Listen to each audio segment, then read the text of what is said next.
all my uniques out there. This is your girl Akudo. Welcome to your unique business. But for today, we are not going to talk about any business. We are going to talk about politics. And we have in the studio a man who is a political first. The first African to contest for a senatorial seat in the state of Georgia. I have him right here in the studio. I want you to please welcome Mr. Gabe Okoye. Thank you, Akudo. I'm glad to be here. Good. Mr. Gabe, before we go any further, can you please introduce yourself to the audience? Well, my name is Gabe Okoye, and I am happily married to my beautiful wife, Senatorial Okoye, and allow me to give a shout out to my That's kids, right. Chinoa, Akwabata, Sopuluchi, and Zikora. Daddy loves you. And as you know, I live here in Atlanta, and in Lawrenceville to be specific. And I've been a resident there since 1992. Wow. Yes. And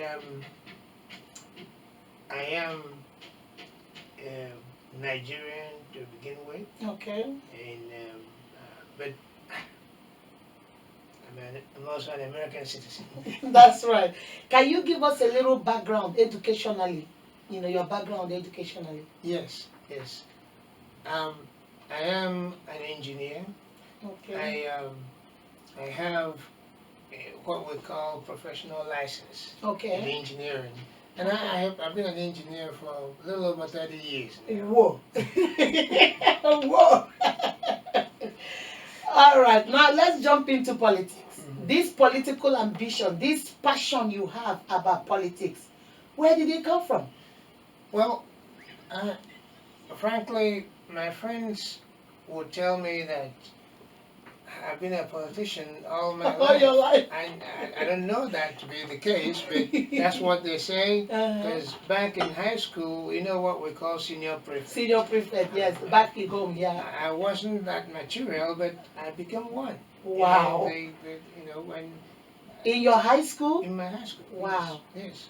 And as you know, I've served in various capacities. That's right. Okay, I was once Igbo Union president. Of course, I know Akudo for a long time because your husband was my secretary. Secretary, yeah, that's right. President, That's right. You know, and I've also served. I'm from Enugu Agede, by the way. And, Okay.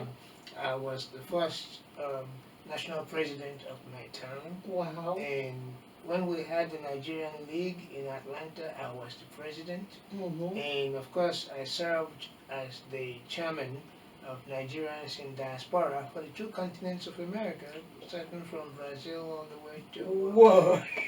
So it didn't just start today. It has been something that has been in you. You've been a leader both in your own local organization, Nigerian organization. Have you done any other thing apart from that here? Have you done anything back in Nigeria or any other place? Well, as you know, some years back, I guess before I was born, I also had run for governor in Anambra State, but also in 2014, Okay. when there was that national conference in Nigeria, I was also a delegate. I was the one that represented those of us in the diaspora. Oh, okay, okay. So we can rightly say that you and politics, apart from your beautiful wife who you greeted, you said you gave a shout out to, you and politics can be married. Politics can be your wife while you the husband. Well, on it, just kidding. Just kidding. Yeah.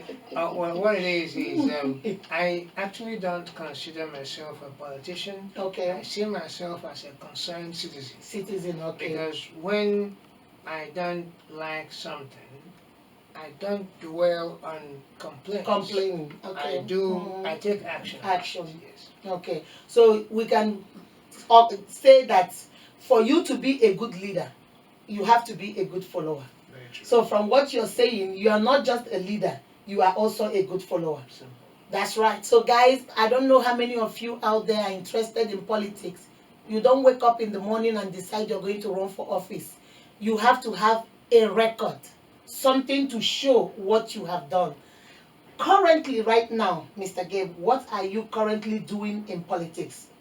Well, I just finished serving as the chair of the Democratic Party Whoa! in Gwinnett County. Even before then, I have been on the executive committee of the party in my county since 2010. Wow. So I didn't just join them. Join yesterday. them. And I served previously as the vice chairman for candidate recruitment. Oh, Now, Gwinnett okay. was a Republican controlled county in Okay. every aspect. Mhm. As a matter of fact, we didn't used to have Democrats run for office in Gwinnett County. In Gwinnett. Wow, I didn't know that. And I used to get so angry when I go to vote on election day. After the top of the ticket, you don't see any other person to vote for as a Democrat. And that was why I said, like I said, I don't complain about things. You I make take action. changes, exactly. I decided to go for vice chair for candidate recruitment so I can make sure that I do something about having Democrats on the ballot. And in 2016 election, we had Democrats on the ballot. Whoa! We were able to do that. And then I went on to be elected chairman of the party. Okay. And as chairman of the party, tell us a little bit what you did. Okay, well, because I didn't like the fact that the Republicans just took over the county. Okay. I also did something about that. Okay. I built up the party the way Democrats again became proud of the party. Okay. Before some of them wouldn't identify as Democrats. Okay. But now they all do. Okay. And that gave rise to a very strong Democratic Party in Gwinnett County today. And also, it gave rise to some historic wins in the 200-year history of Gwinnett County. Not a black person has ever served as a county commissioner. Okay, hold it right there. Okay. Guys, did you hear that? You see, at the beginning, I introduced him as what? A political first. Now that you're giving us your records, you see what you have done. First, the first black man. Well, here's the thing. In my history making appointment, I will tell you in a minute. Okay. But we elected the first county commissioner, a black person, for the first time ever in the history of Gwinnett County. Wow. And then we also elected, because it was all one race, just white. Nothing wrong with that. Nothing is wrong with that. That's what the race they were before they were elected. But Gwinnett is the most diverse county in this state. Oh, really? Yes, but it doesn't show in its leadership until we came to power. Okay. Today you have two Democrats on the county commission. One is Chinese American. Okay. And even gay for that matter, the Chinese American. And then for the first time ever, we elected a black person to the school board. Okay. And for the first time ever too, we elected the first black person Solicitor General of the county. Wow. And we also elected a state judge. For the first time, a black person, a lady, as a state judge in Gwinnett County. So now there's diversity, not only white, but white and black. There is diversity. And then the contingent we have to the capital from Gwinnett County used to be almost all Republicans. Today we have 18 Democrats and 7 Republicans. Wow. And having said that, I also made a little history to be appointed the first black person to serve on the Planning Commission as a planning commissioner, yes. That's In right. the county. So we're making progress. Progress. Slow but steady. But steady. Yes. Now let me go a little bit personal. You are from Nigeria, from Enugu Agede in Nigeria. Right. And we have this notion of we all have accents because we don't even though we're American citizens now, but you are a core Nigerian. Has your accent in any way affected your political ambition? Has it changed anything? Has it helped you or has it slowed you down? You have to believe that you have an accent to actually answer that question. That's right. I don't have an accent. Exactly. You know, folks, if you believe you have an accent, don't let it stop you. Exactly. It shouldn't stop you. It shouldn't be a deterrent to your dreams. Everybody has an accent. That's right. For instance, somebody from Alabama speaks differently from people in Georgia. That's right. Somebody from New York New York, that's speaks true. differently from people in Georgia. Mm-hmm. And the person who tells you that you have an accent, he or she does not speak like you. Therefore, as far as you're concerned, he or she also has an accent. Exactly. So everybody has an accent in that matter. Mm-hmm.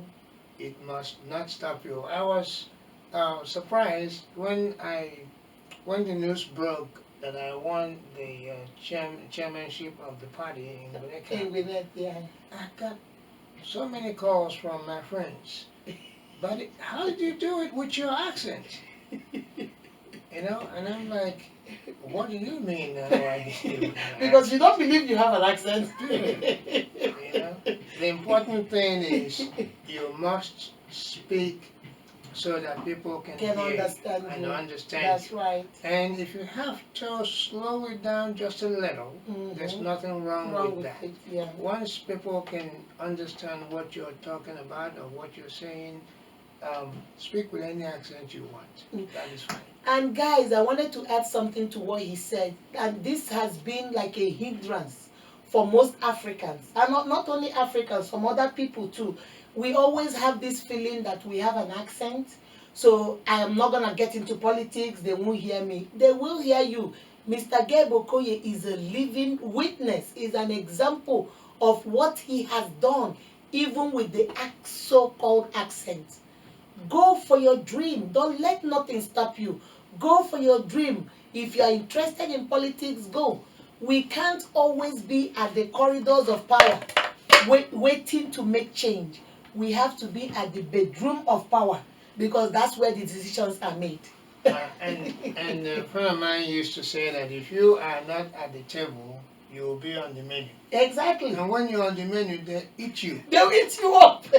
Because if you're at the table and they want to put you on the menu, you say, no, don't put me there, you can't eat me. But when you're not there, everybody will make decision and put you on the menu and they'll eat you up. That's right. And it was just a natural progression. Okay. Having been in the party, I'm also a member of the state committee. That is, I serve in the Democratic Party of Georgia, the state committee of that party. I've done all of this, and I figured, having been that close, and also listening to some people, some voices that were telling me how close I've been, and I need to get to the next level. Yeah, because you have started from vice, as a matter of vice fact, commissioner. What they had wanted me to go for was Congress. Okay. And I said, nope. Let's step it down a little. A little bit, yeah. And start somewhere where we know that we can raise the money. Because it takes a lot Congress of is a lot of money, yeah. It takes a lot of money. Yeah, that's true. And even this one you're doing takes a lot of money too. It takes a lot of money because you have to work really hard.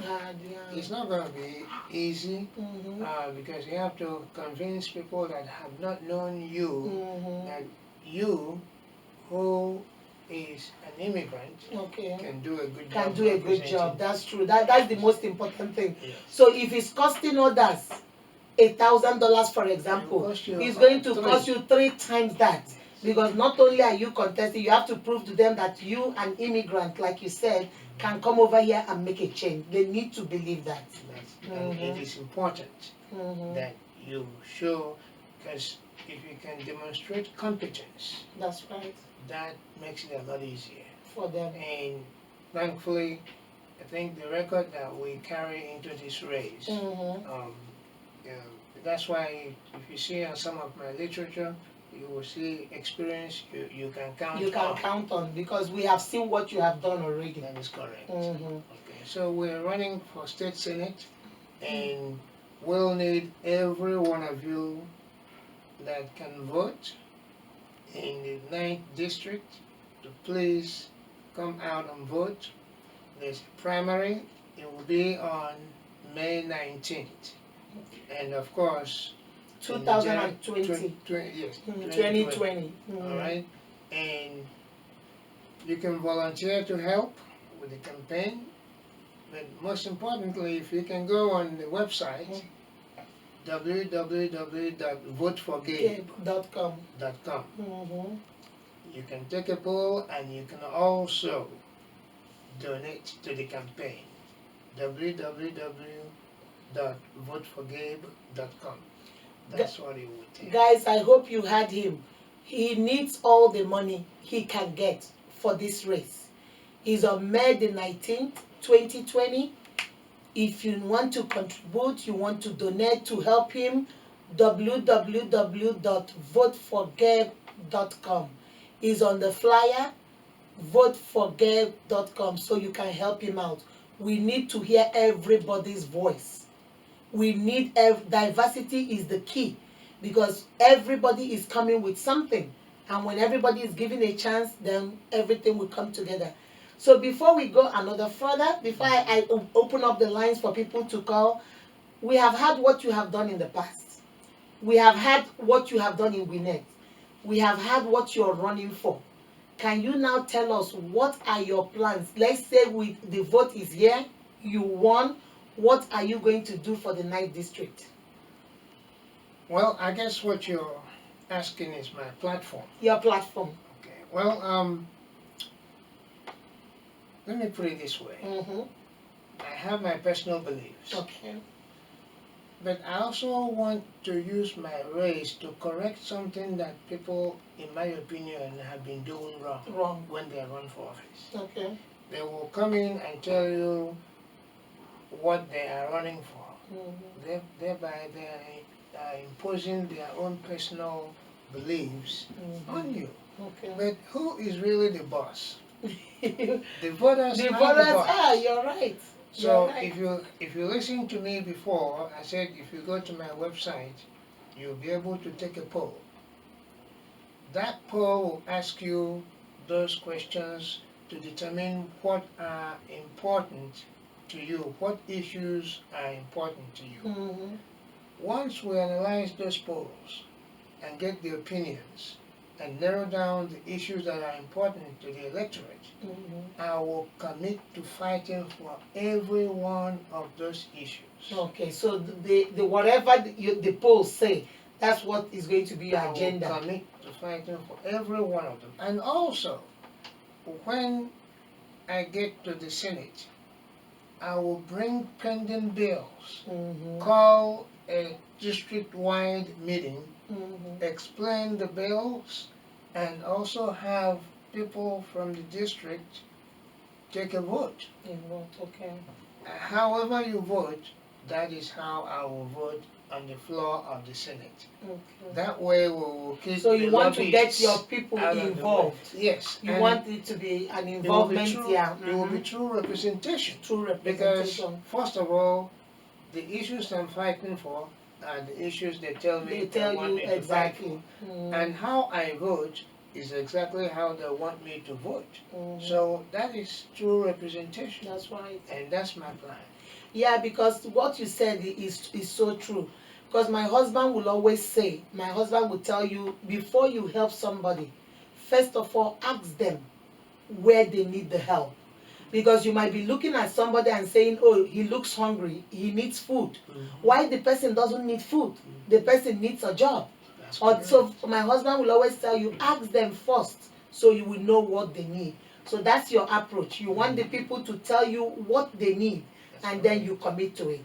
Yes. That is really nice. Mhm. Do you have any other thing finally to say to, you said you're an African, to other Africans out there looking and watching and saying, who is this guy?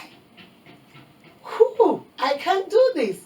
Do you have any words of encouragement if they're interested in politics? Anything you want to say to people out there watching? Of course, when we get involved, we bring diversity. Mm-hmm. And like Nancy said the other day, diversity is our strength, but unity is our power. That's right. If you have a dream, and it's a good one, and it's a good one for that matter, A good one, yeah. go for it. Don't let anybody talk you out of it. Mm-hmm. Because if you don't act on it, it can never come true. That's right. You have to act on your wishes for your wishes to come true. If you just wish and take no action, it will remain just a wish. Okay? So work on your wishes and please get involved because Get involved. our Get children, involved. you know, there's a saying that when the mother goat is chewing food, Mm-hmm. the baby goats are watching. And Watching. that's how they learn. That's how they learn. That's If you right. don't get involved, it will be difficult for our children to get involved. Mm-hmm. But when they see you proudly getting involved, Mm-hmm. they know that they're going to take after you That's right. and they will continue to be involved. And that is how we enrich the culture, of this country, this Mhm. beautiful country. Because, like Achibe said, Mm. if until the lions learn how to talk, only the hunter Yes. will always tell the story of the hunt. That's right. Until the Africans get involved, you can tell the story of Africa better than anybody else can. Because sometimes all you see in the news are negative Thanks. information. Mm-hmm. You can make that change by getting involved. That's right. Thank you. And like I always tell you guys, nobody is going to tell your story better than yourself. If I came here and talk to you guys about Mr. Gabe Okoye, I can never give you every detail like he did. So we tell our own story, and that's why Mr. Gabe Okoye is doing this. We know he's going to succeed. He will go out there, he will succeed. Then our children, then my children, his children. Oh, if uncle can do this, I think I can do it too. And then we encourage our children and we get involved. We need to get involved if we don't want to be on the menu. If we don't want them to eat us, we need to come on to the table so we can be part of the decision making. Thank you everyone that listened. This is Unique Business. If you have a business you want us to feature, you want us to give you a shout out, remember to write me uniqueakudo@gmail.com. Please go down to the comment section. Give us your feedback. Tell us what you think. Ask Mr. Gabe Okoye some questions. We will forward it to him and he will answer it. Get involved. Give us a like. Remember to subscribe. Click on the notification bell so that you'll be the first to see our videos when they drop. Remember, you are beautifully and wonderfully made by God. That is why you're unique. Goodbye and remain blessed. Bye-bye.